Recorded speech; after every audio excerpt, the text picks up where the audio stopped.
So in this segment, we're going to be looking at GB News finally understanding that Brexit is bad, is bad, and yeah, no, this is glorious stuff. So I'm just going to follow Farouk quickly. Yeah, no, following him's fine. This is glorious here. So let's have a listen to this. This is sorry, I'm a bit excited to this because it's very rare. You know, like they're self snitching. Honestly, Brexit has been a good thing. Has it been good or bad?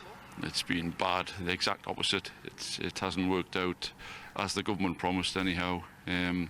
Locally here in North Shields, which all I can speak about, it's been a bit of a disaster. In what way? In the main, legislation, red tape, documentation is just 100-fold of what it used to be, and this is purely when you're exporting product. The North Shields fleet here target langoustines in the main. The market for your langoustine is France, Spain, Italy in the main. There are other markets, but the best price is there. From the moment Brexit happened, for 3 or 4 months, we couldn't literally send anything. You're dealing with a product that has a 4 or 5 day shelf life. Once we managed to go, I think it was April of the same year, so 4 months later, the costs that hit us then still remain now. so let's break this down. Right, you've got this fish that is found, I think, off the UK coast, right, in and around the UK. Langoustines, right?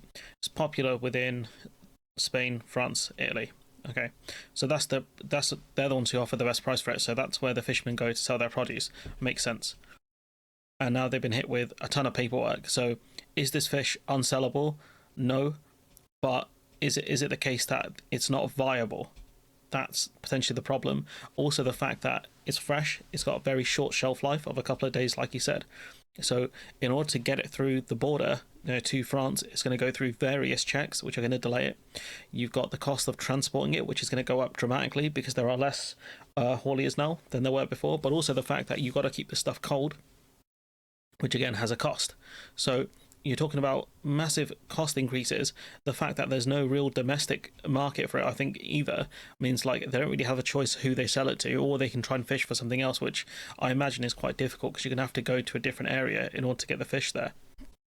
This is ultimately costing the fishing fleet somewhere between 30 and 50 pence for every single kilo of prawns, langoustines landed today. And that might not sound a lot, but in I think areas like agriculture and fishing, it's a volume game. You don't make money off selling, one or two, loads. You get it off the sheer amount that you sell. But what about we can keep our own fish, surely? Then we don't have the EU sort of fishing in our waters. So the framing there again, this is a pro-Brexit take she's trying to push here. It hasn't affected us here locally. I believe other parts of the UK have been affected or possibly benefit now. We don't get a visiting fleet of European vessels here. We used to see a couple of Dutch vessels. They no longer come even now. So we don't have any visiting fleet from mainland Europe into North Shields locally. So that might be it's crazy, isn't it? Because in the south of England is where they made the biggest stink about this, because you had a lot of French fishing boats. But I think where North Shields is, I think it's in the north of England. And therefore they won't get a ton of French fishing boats and things like that. It's too far away. So it makes sense it'd be the Dutch at most, but it's a game of geography. But again, this issue of foreign fishing boats was so blown up to the point where you think everyone's was in British waters and we had access to no one's, which wasn't true. So again, like the way they blew up the issue around fishing is just crazy. So that hasn't affected us at all. Well, can't you charge them more though for exporting? If you're exporting something, you're no longer bound by the shackles of the EU pricing structure. Can't you just? I'm sorry, there was an EU pricing structure on fish. That sounds like nonsense. Like, I'll take the L if I'm wrong on that, but I don't imagine the EU's got a pricing structure on fish. That sounds ridiculous. Charge them more money? No, ultimately not, because they can also buy the same product from within the EU. So the Dutch fleet, the Danish fleet, the French fleet, they all catch langoustine. So they have a head start on the UK market. We believe in the UK that the langoustine here is the best. It's the sweetest flavoured. But we're not only talking about langoustine here. There's crab. So I've just googled it, right? a live fact check, because GB News obviously don't know what that is. So the European Union has a free circulation of seafood within its member states and tariffs imported on exports. The EU also has, they survey the prices of it. They're talking about the price of sea bass has were notably higher at €5 per kg. So there's no clear there's no structure for it. It's a free market. They can sell the fish for whatever they want. It's just a case of, do they have anyone who could buy it? What is she talking about, man? There's lobster and all these things where the markets are best in mainland Europe, where we need to go for price. It's costing us daily. It's costing the fishermen daily. Did you vote to leave or remain? I was a Brexiteer. Bummer. I don't have the. I'm not equipped for this, guys. I don't have the soundboard capabilities for this. All I do is Venom Snake walking through hell. And I voted mainly because of the red tape surrounding the UK industry and North Shields in particular. If you phoned the authorities in the past prior to Brexit, it was all Brussels got the blame for everything, or nobody could answer a question whether it was on a fish size. This is it. This is a great answer. Do you know why? This is about obfuscation by authorities, be it local authorities or the government. They blame the EU consistently, and they've made people like him believe the EU were the problem when they weren't, and the EU was scapegoated for a lot of the UK's problems. Now it's you can't do that now. I watched the party just die. This is it. This is when people realised they've been had, they've been took, they've been bamboozled. The mesh size, a gear, anything, legislation, it was Brussels, Brussels, Brussels. That was my main thought. But you have the internet, lad. You can Google stuff, just like I did, live in this video. You can Google these things and understand it and go back to your local authority and say, no, you're wrong. This is on you. We move away from Europe. We can decide and set our own destiny. And nothing's changed on the legislative side, and we're just being affected by cost. What I find nuts is people who work in the industry day in day out. You think like me, I'm not a fisherman, right? I don't. No, I've never tried to fish before in my life, right?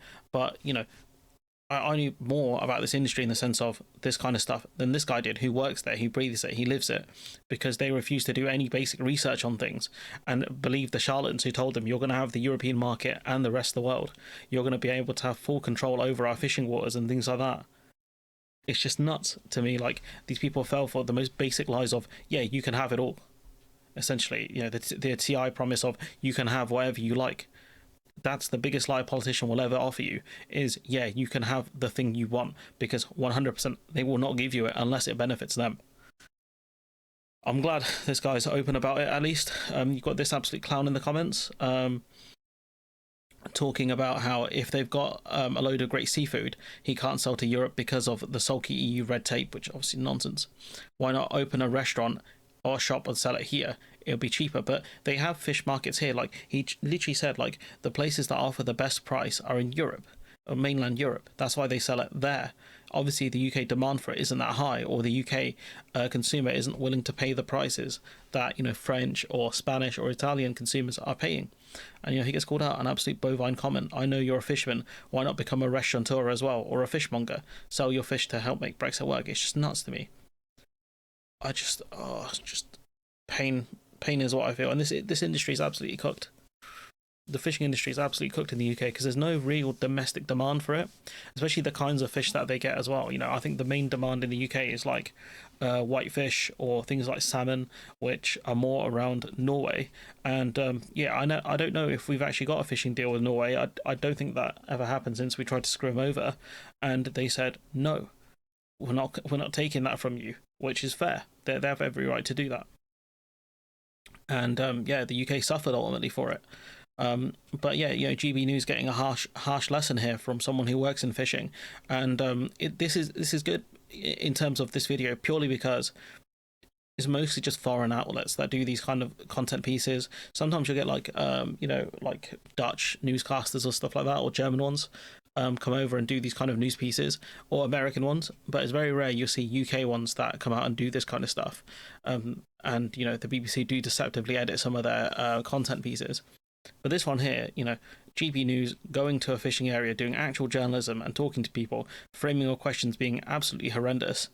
But we actually learned something today, which is that the best price for langoustines, I can't pronounce it, is in France, France, Italy, and Spain. I think it was those three.